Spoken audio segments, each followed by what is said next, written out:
All right, so today we're going deep on something you see a lot in fiction, and it's especially interesting for us book club fans. Oh, yeah. Like, what happens when your whole life turns out to be, like, based on lies? Right, like when everything you thought you knew just crumbles away. Exactly. And we're going to look at it through this book, The Liar, by Nora Roberts. Oh, good one. Have you read it? I have, yeah. Okay, great. Yeah. So it's about this woman, Shelby Foxworth, and how her whole world just falls apart. Oh, man. Yeah, she goes through it. And there's this one quote that really gets to the heart of it, it says, "She hadn't just lost a husband, she'd lost an illusion." Ooh, that's a good one. It's like a double whammy, right? You lose the person and the life you thought you had. Yeah, it's like you're grieving two things at once. Absolutely.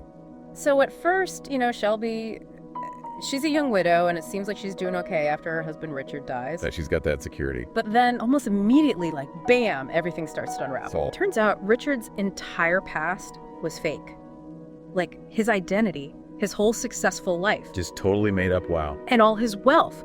Poof, gone built on lies, and Shelby's left with nothing but debt. For the book club, think about this.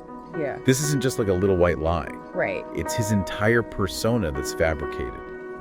How do you even begin to process that? Yeah, like, how do you deal with the fact that you never really knew the person you were married to? Exactly. It's mind-blowing. So not only is Shelby, like, financially ruined, but she's also dealing with this huge emotional betrayal. Yeah, like her whole reality is shattered. But here's the thing. Instead of falling apart, she makes a choice. Okay. She decides to go back to her hometown in Tennessee. Interesting. What do you think that says about her? To me, it shows a lot of strength. I agree. Like, she's rejecting that fake life and saying, I'm going to find myself again. It's like going back to her roots. Exactly. And she finds comfort in her family and community, and she starts to build a new life for herself and her daughter. And it's a real life this time. Yes, an honest life. It makes you think about what really matters. Yeah, like, is it all the fancy stuff, or is it the genuine connections? Right, and she finds strength in those connections. Definitely. And then we meet Griff Lott. Oh, Griff. He's so different from Richard. Totally the opposite. He's honest and kind and dependable. A safe space. Yes, and their relationship develops slowly. It's based on mutual respect and trust. That's what healthy relationships are all about. Absolutely. But just when things are starting to look up, the past comes back to haunt Shelby. Oh, no. The FBI gets involved, and it turns out Richard was involved in some shady business. Oh, wow. So the lies are even bigger than we thought. Right, and now Shelby and her daughter are in danger because of it. It shows you how those lies can have far-reaching consequences. Yeah, it's not just about Shelby's personal life anymore. Right now, it's about safety and survival. Exactly. Shelby has to fight to protect herself and her daughter. It's like she's fighting for her right to a real life. And in the end, you know what happens. She finds love again. Oh, that's great. But this time it's with someone who loves her for who she truly is. Someone who sees the real her. Yeah, and she finally escapes that label of the liar's wife. So powerful, right? Yeah. So for everyone in the book club, let's discuss. What can we learn from Shelby's story? Yeah, like, how do you bounce back from that kind of betrayal? And what does it really mean to find yourself after losing everything? Such important questions to think about. For sure. For everyone listening, Mm-hmm. think about this. Are there any little lies that we tell ourselves or that we choose to ignore? Interesting. And what would it take for us to face our own truth? That's something to ponder. And I think what we really want to get at here is her willpower.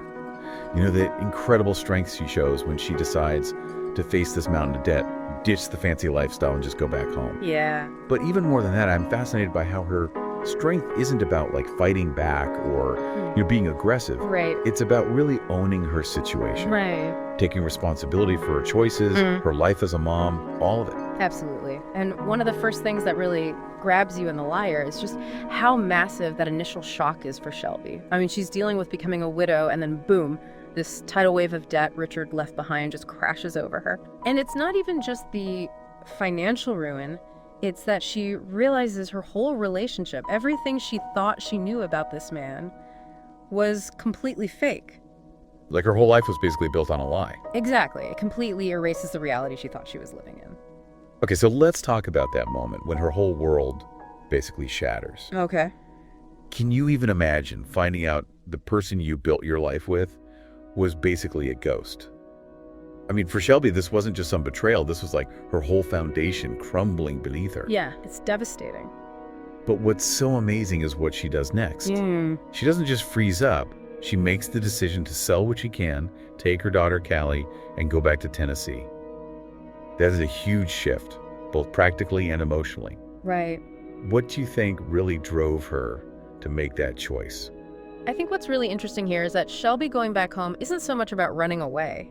It's more like a really smart move to protect herself. Oh, nice. She's choosing to leave behind this fake life she had and move towards something real and solid. Her family, her roots, it's like she's taking back control. And back in her hometown, we start to see her define herself differently. Yeah. Not by fancy stuff or status, but by honest work at the salon and being totally dedicated to Callie. Right. It really highlights how strength isn't always about being loud or fighting. Right. Sometimes it's about having the courage to simplify and rebuild on something genuine. Exactly. It's this quiet kind of strength, rooted in humility and her commitment to being a good mom. Absolutely. But you know, those consequences of Richard's lies don't just disappear, do they? No, they don't. Even when she's building this more authentic life, the FBI gets involved. His criminal past comes back to haunt her. But Shelby refuses to let his actions define her. She doesn't fall back into being a victim. And I think that resilience, that refusal to be passive, that's a huge part of what makes her so strong. It really brings up this crucial point about what true strength really is. It's not about lashing out or getting revenge. It's about this inner strength, you know? Yeah. And there's this really powerful line in the book that gets right to the heart of this. She could be a victim, or she could be something else. She chose something else. What part of that quote speaks to you most about Shelby's journey? For me, that quote just sums up Shelby's whole transformation. It's like she's consciously rejecting the victim role. After all that trauma and betrayal, she still sees that she has the power to choose how she responds. Right. She doesn't pretend the pain isn't there. She just refuses to let it control her future. Right. And then we also see this contrast when Griff Lott comes into the picture. Yeah. He's such a different kind of man, honest, reliable, supportive. He is. He offers her the chance to love again. But what's so important is that she chooses him on her own terms, not because she needs rescuing or anything like that. And if we think about this in terms of what we're discussing in the book club, Shelby's story really shows us that willpower isn't about these big dramatic actions. It's about making those consistent, brave choices to own your story, even the painful parts, and to build a future based on truth and your own values. By the end of the book, she's really stepped out of the shadow of the liar's wife. She's become her own person. So as we look back at Shelby's experience, it's clear that her strength wasn't about external battles. It was about those internal decisions. Right. That choice to take responsibility for her life and Callie's life, to embrace a simpler way of living. And to keep moving forward with this quiet determination. And thinking about how Shelby's story might connect with you all in the book club, it really makes us consider the different ways strength can show up. It's not always about being the loudest voice or the most assertive person in the room. Sometimes the most powerful thing you can do is quietly take ownership and rebuild your life with integrity. That's a great point. So here's a thought for you to chew on. In your own lives, what are those moments where choosing something else, that is taking ownership instead of letting yourself be a victim, has been the most powerful expression of your own strength? We're going to explore what makes Griff so significant for Shelby. Why does he offer this feeling of safety and dependability, especially after everything she went through with Richard?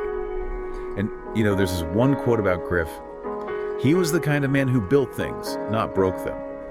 What does that tell us about him and why Shelby, and let's be real, a lot of readers are drawn to him? That quote is so perfect. Right, so before we get there, let's think about how Griff even enters Shelby's life. Okay. She makes this conscious choice to go back to her roots, back to her hometown in Tennessee. It's like she's searching for something solid, something real after all the lies and uncertainty with Richard. Yeah, it is like seeking solid ground, going back to her family, her community. It's a step towards rebuilding, and Griff is part of that landscape. I like that. He's a local contractor. Right, someone who works with his hands, builds things. Exactly. That's such a contrast to Richard's world, which was all smoke and mirrors. Totally. Richard was all about appearances, creating this illusion. Right, fabricating an entire identity. And then you have Griff, who's literally building houses, building a business.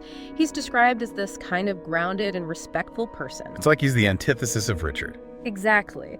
And if you think about Richard, there's this underlying need for control, this possessiveness, That kind of comes with living a lie, needing to maintain that facade. He wasn't capable of genuine connection. Because his whole identity was fake. It's like he was always performing. Exactly. Now compare that to Griff. We see him listening to Shelby, supporting her independence. He's patient as their relationship develops. There are no power games, no manipulation. Which for Shelby, after what she's been through, must be so refreshing and liberating. It is. It really challenges those typical alpha male tropes we often see. Oh, you mean like the brooding, dominant hero who always has to be in control? Yeah, exactly. Griff is the opposite of that stereotype. Right. And what's interesting is that the story seems to suggest that Griff's kind of strength is actually more appealing. Oh, absolutely. Instead of this outward show of dominance, he has this quiet confidence and reliability. He's not trying to impress anyone with bravado. He just accepts Shelby for who she is, acknowledges her past, and respects her need to heal. And you can see why after all the turmoil and betrayal Shelby goes through, that safety, stability, and dependability would be so attractive. Oh, for sure. It's not just simple attraction either. It speaks to this deeper human need for security after experiencing trauma. Right. Like if you think about the impact of Richard's lies, he basically created this false reality for Shelby. That kind of deception can really mess with your sense of self and your ability to trust. Absolutely. It can shake you to your core. And then you have Griff, who represents honesty and consistency. He's like an anchor in reality, a safe space where Shelby can start to trust again. Not just others, but herself too. It's like she's been lost at sea and finally finds solid ground. And there's something so appealing about that solidity, that reliability. It makes you rethink what we consider sexy. Yeah. It suggests that true strength isn't about all the drama and intensity, but about being a reliable and supportive partner. It raises some really interesting questions about what we value in relationships. Are we drawn to excitement and uncertainty, or the comfort and security of someone who's consistently there for us? Someone who respects our boundaries? It makes sense that for Shelby, Griff's stability would be so alluring, especially after everything she went through with Richard. Yeah. It's like she craves that genuine connection built on trust. Exactly. And that leads us to that quote you mentioned earlier. He is the kind of man who built things, not broke them. Right. It's such a powerful way to contrast Griff and Richard. It's brilliant how that quote ties into Griff's profession. He's a builder. He creates things that are meant to last, but it's also a metaphor. Because Richard was all about breaking things down, right? He broke Shelby's trust, her financial security, her whole sense of reality. His presence in her life was destructive. Yes. And then you have Griff, who embodies the opposite. He's building a relationship with Shelby based on honesty and mutual respect. He's supporting her as she rebuilds her life. He's creating something positive and lasting. He's not about grand gestures or big promises. He's about being consistently kind and reliable, respecting Shelby's independence. He offers this foundation of dependability that allows her to heal and open herself up to love again. Love that's based on truth, not deception. Yeah, that quote really gets to the heart of why Griff is so important to Shelby. Yeah. It's about the healing power of a relationship built on trust and stability, especially after experiencing the devastating effects of deceit. So as we wrap up this deep dive into The Liar, it's clear that Griff is this essential emotional anchor for Shelby after everything she goes through with Richard. He represents a different kind of strength, one that's not about dominance or control, but about being a trustworthy and supportive partner. And that quote about Griff being the kind of man who builds things, not breaks them, really highlights the power of those qualities, the power of finding someone who helps you rebuild and heal after experiencing betrayal. It leaves you thinking about what you value in your own relationships and what truly constitutes a strong, supportive partner. Absolutely. But even as Shelby is starting to rebuild her life, find some peace, the past comes back to haunt her. The SBI gets involved, and it turns out Richard's lies are even deeper than she thought. We're talking stolen identities, criminal activities, the whole 9 yards. Yeah, Richard's past has a long reach. And it puts Shelby in danger, again, through no fault of her own. It's just another reminder that actions have consequences, and sometimes those consequences stretch out far beyond what we could imagine. And I think that's why it's so important how Shelby reacts. She doesn't just cower in fear. She doesn't wait for someone to save her. She takes action, she fights back. And that's where Griff really steps up. He's there for her, but he's not trying to take over or control the situation. He's supporting her, empowering her to make her own choices. It's like he recognizes her strength, her agency. Exactly. He's not trying to be her knight in shining armor. He's her partner, her equal. And that's so important for Shelby, especially after being with someone like Richard, who is so manipulative and controlling. Right. It's about her reclaiming her own power, her own voice. And in doing so, she finds a love that's based on mutual respect, on trust, on honesty. And that's what I love about their love story. It's not about needing someone to save you. It's about finding someone who walks beside you, who supports you, who sees you for who you truly are. And accepts you, flaws and all. Right. And that brings us to one of my favorite quotes from the book. She didn't want a fairy tale. She wanted real. Oh, that's such a powerful line. Yeah, it really sums up Shelby's journey. She's done with the illusions, with the fantasies. She wants something genuine, something authentic. And I think that resonates with a lot of us, right? Absolutely. I mean, who hasn't been drawn to the idea of a fairy tale romance at some point? But like Shelby, I think a lot of us come to realize that real life, real love, it's messy, it's complicated, but it's also so much more rewarding. It's about accepting the good with the bad, the light with the dark. And it's about recognizing that true strength lies in facing those challenges head on, together. And choosing to build something real, something lasting, with someone who sees you, who understands you, who loves you for who you are, not for who they want you to be. So this is where I want to ask you, our listeners, a question. What makes you feel safe in love? Do you crave that drama, that intensity that's often associated with the alpha type, the one who sweeps you off your feet? Or are you more drawn to someone like Griff, who's steady, who's supportive, who's respectful? It's a good question to consider, right? Because sometimes we might mistake intensity for passion or control for caring. But Shelby's story reminds us that true love, true safety, it comes from a place of mutual respect, of understanding, of being seen and heard for who you truly are. And I think it's also about being honest with ourselves, about what we really want, what we really need in a relationship. Yeah, and not being afraid to walk away from something that isn't serving us, even if it looks like a fairy tale from the outside. So we'd love for you to take a moment, maybe journal about this, reflect on it. Have you ever mistaken control for love? It's a tough question, but it's worth asking ourselves. It really is.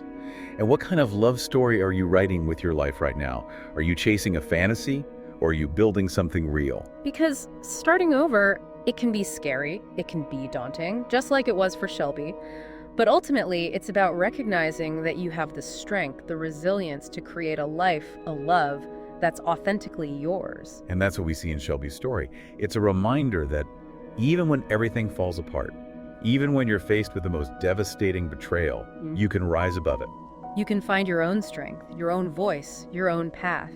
And you can choose a love that's real, that's lasting, that's based on truth and respect. And for anyone who wants to see how Shelby's journey unfolds and how her connection with Griff develops, we highly recommend checking out The Liar. It's a really compelling story about resilience and the power of finding genuine connection after experiencing hardship. It really makes you think about what you find attractive and valuable in a partner, especially after going through any kind of uncertainty or betrayal. So as we wrap up this deep dive, I think the takeaway is this. Don't be afraid to let go of the fairy tale and embrace the real. It might be messy, it might be challenging, but it's in those real, authentic moments that we truly find ourselves and we find a love that's worth fighting for. And remember, sometimes the most fulfilling love stories aren't the ones we read in books or see in movies. They're the ones we write ourselves, with courage, with honesty, and with a commitment to choosing real over fantasy. So go out there and write your own love story, one that's authentically yours. Beautifully said. Thank you. All right, everyone, that's it for this deep dive. We'll see you next time. Bye, everyone.